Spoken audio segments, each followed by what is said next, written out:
रामनवमी के दौरान दुबई के बुर्ज खलीफा पर भगवान राम की तस्वीर प्रदर्शित की गई। तस्वीरों में गगनचुंबी इमारत बुर्ज खलीफा पर भगवान राम की आकृति नजर आ रही है और उसके साथ जय श्री राम लिखा हुआ भी दिखाई दे रहा है कि दुबई के बुर्ज खलीफा में राम की जो उनकी मूर्ति है उसको लाइट अप किया गया है। उन्होंने बेसिकली अपने आप को एक एनलाइटेंड नेशन के तौर पर शो ऑफ करने की कोशिश की कि वहाँ पर एक बहुत बड़ी तादाद में हिंदू कम्युनिटी रहती है और हिंदू कम्युनिटी को उन्होंने फैसिलिटेट वहाँ पर करने की कोशिश की है।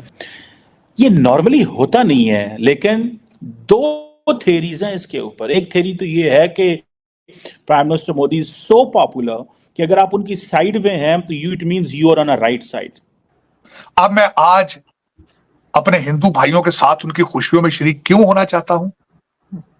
आज उन्होंने दुनिया से बता दिया है कि it's not the same India anymore, और मैं आज उनके साथ हूं और ये वजह है। और पाकिस्तान को और दूसरे लोगों को भी अब इस चीज पे सोचना होगा, सोचना चाहिए मेरे ख्याल में।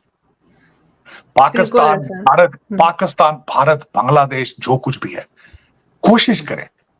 अगर ईस्ट और वेस्ट जर्मनी इकट्ठा हो सकता है तो आपको कोई तकलीफ नहीं है।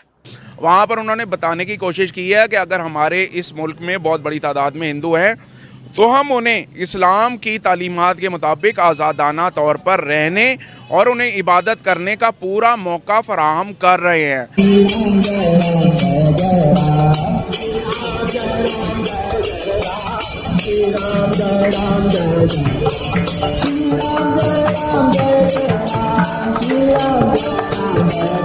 बहुत बड़े बड़े नाम है ये, मतलब ये इन इटसेल्फ इन्होंने बड़ा नाम कमाया है और it means everybody is supporting prime minister Modi.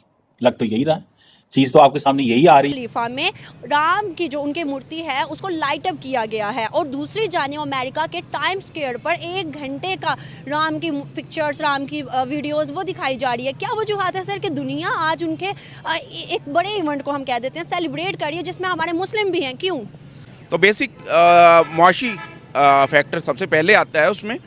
और जहाँ तक आपने बात की गल्फ़ के एरिया की, तो गल्फ़ के एरिया में भी एक चीज़ जो है वो ख़ास तौर पर है, इंडिया ने वहाँ पर अपने जो सफ़ारती ताल्लुकात हैं उनमें ख़ास तौर पर जो है बड़ी अचीवमेंट हासिल की हैं। और यही वजह है कि वहाँ पर जो बुर्ज खलीफा है या उस एरिया से एडजेसेंट जो एरियाज़ हैं वहाँ पर यकीनन उन्हें काफ़ी ज़्यादा अभी तक पजीराई हासिल है। तो मैं समझता हूँ, ठीक है। सो ये आप देख लें कि ये चीज़ें आपके सामने आएंगी और आपको ये पता चलेगा कि दैट्स हाउ इट इज़। हर निज़ाम को लोग समझ नहीं पा रहे कि ये कितने बड़े पैमाने पे तब्दीली हो रही है। मैं तो समझ गया हूँ कि उन्होंने अपनी जो डिफरेंट तबकों में अपना इन्फ्लुएंस बढ़ा लिया। बॉलीवुड में, क्रिकेट में, हर जगह उन्होंने अपना ऐसा एक माहौल बनाया है कि कोई ऐसा नहीं है जो उनको चैलेंज करने वाला है। और समटाइम्स इसको हम मेजॉरिटेरियनिज्म भी कहते हैं। I personally believe at times this is dangerous because आपके मुकाबले में अपोजिशन ही कोई नहीं। अब वो जो है, क्या नाम है कांग्रेस पार्टी के, वो ही इज अनइम्प्रेसिव पर्सन। मुझे वो कभी अपील नहीं किया।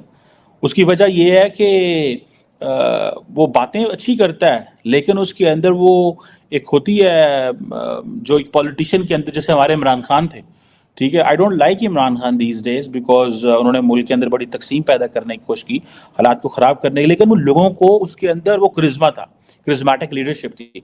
नरेंद्र मोदी जो है उनके अंदर उस तरह जो है वो एक लोगों को अपनी तरफ अट्रैक्ट कर लेते हैं। Much of the changes they are making in the system this is कि हमने एक ऐसी चीज़ें करने जा रहे हैं भारत के लिए कि ये भारत को एक नेक्स्ट लेवल पे लेके जाएगा। ये वो ट्रांसफॉर्मेशन कर देगा भारत की, ये वो तब्दीली कर देगा भारत की। I think this is what I personally, मेरी एक ज़ाती राय ये है कि ये लोग शायद ऐसे समझते हैं, इसीलिए इनके अंदर ज़्यादा यूनिटी है, इसीलिए इनके अंदर ज़्यादा वो एक पैट्रियटिज्म ज़्यादा है। इसीलिए इन्होंने they are playing by the book. अपनी वो जो बुक है उसके तहत वो काम कर रहे हैं और वो बुक यही है कि हम जो भी कर रहे हैं this is we are doing for, वो इंडिया को के लिए कर रहे हैं। और इंडिया को वो जो एज एन एंटिटी समझते हैं, वो समझते हैं कि ये हमें एक मुस्तकबिल जो है हमने अपनी सिविलाइजेशन का बढ़ाना है। जैसे डॉक्टर जयशंकर जहाँ जा रहे हैं वो एक ही चीज़ कह रहे हैं कि 5000 साल पुरानी सिविलाइजेशन है, 5000 साल पुरानी सिविलाइजेशन है। आप देखें ये जो कुछ आज हुआ है under the patronage of the state हुआ है।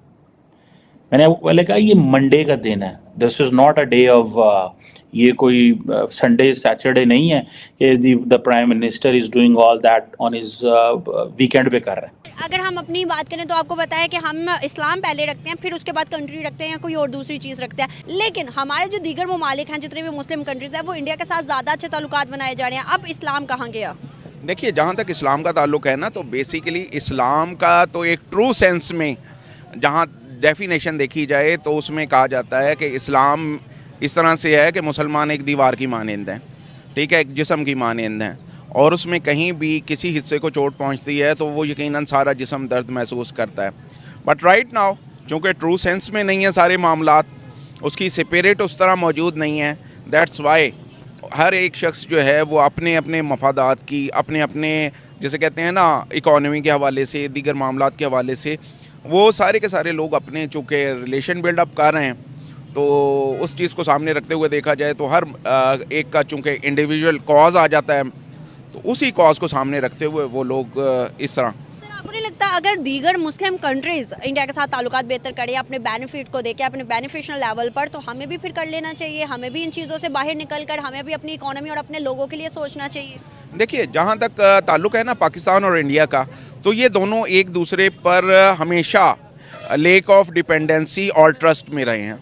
आप देख लीजिए कि राइट फ्रॉम द बिगिनिंग कि जब बर-ए-सगीर को तकसीम किया गया और पाकिस्तान और इंडिया वजूद में आए, तो उस वक्त में भी कुछ हालात वाक़यात ऐसे थे कि अखंड भारत का एक कंसेप्ट पाया जाता था, और उस अखंड भारत के उस कंसेप्ट में जो था वो आज भी वहाँ कई बीजेपी जो है वो उस चीज़ को लेकर चल रही है, और उसने जो मतलब कंसेप्ट दिया, इधर पाकिस्तान अगर कोशिश करता है अपनी तिजारत के हवाले से, दीगर मामलात के हवाले से, तो रिसेंटली आप देख चुके हुए हैं कि आपको कुलभूषण का केस और दीगर मामलात जो हैं वो सामने आए, और वो बेसिकली इसी वजह से सामने आ रहे हैं कि आपको अगर बलूचिस्तान का एरिया देखते हैं या उससे जुड़ा हुआ अफ़गानिस्तान वाली साइड से उन्होंने जिस तरह से इन्फिल्ट्रेशन की, तो ये इस अंदाज से करते रहे हैं कि ये एक दूसरे पर ट्रस्ट जो है ना वो बिल्डअप करना बहुत मुश्किल है।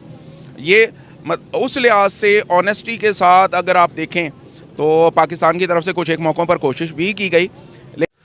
तो दोस्तों, पाकिस्तानियों की जलन जारी रहेगी, जलते रहेंगे, ये ऐसे जल जल के राख हो जाएंगे, लेकिन भारत का धार्मिक विकास, आर्थिक विकास और चौतरफा विकास ऐसे हमेशा जारी रहेगा।